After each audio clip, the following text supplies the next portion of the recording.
Hello students, this is the fifth chapter of your book Movements and the chapter name is The Happy Prince. This chapter is written by Oscar Wilde. First of all, I would like to tell you something about the poet Oscar Wilde.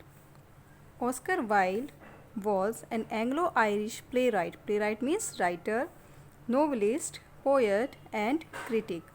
He is regarded as one of the greatest playwrights of the Victorian era.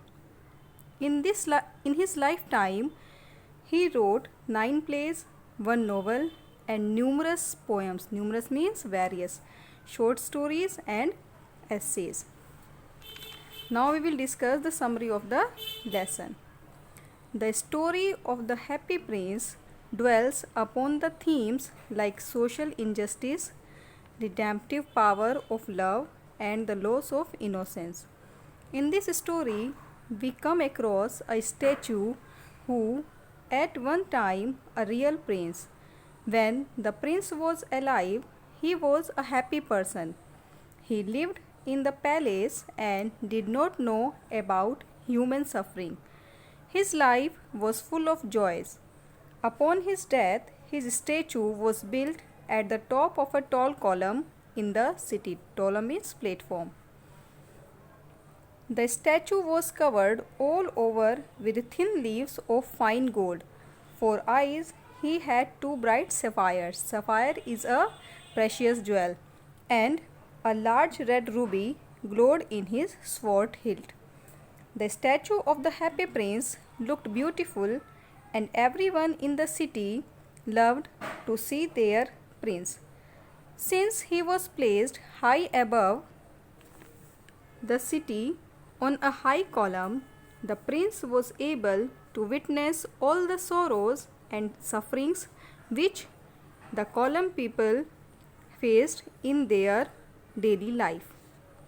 But the prince remained ignorant of them during his lifetime. This made the prince, once happy, very sad. His eyes got watered and large drops of tears began to run down his golden cheeks. A little swallow who had alighted between the feet of the Happy Prince to spend the night there became curious to know where did the drops of water fall from. He looked up and saw the eyes of the Happy Prince full of tears.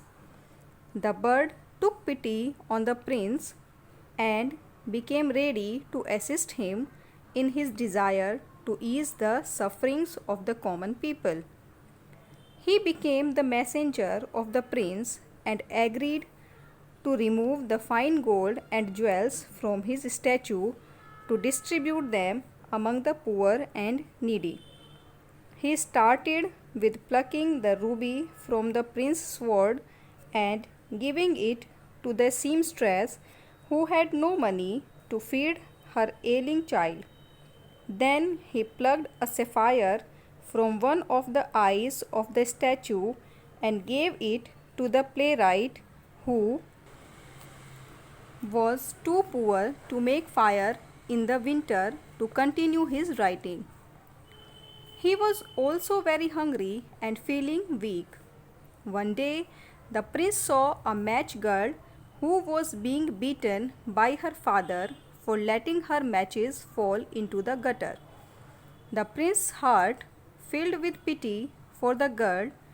He immediately commanded the swallow to pluck out his other eye and help the girl. But the swallow was not ready to do so because this would make the prince completely blind.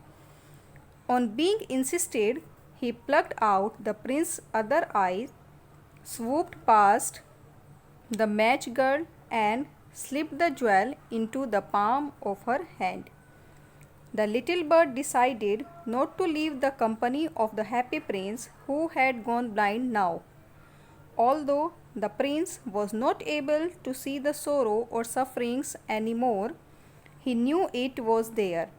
So he instructed the bird to take off the fine gold he was covered with and give it to the poor.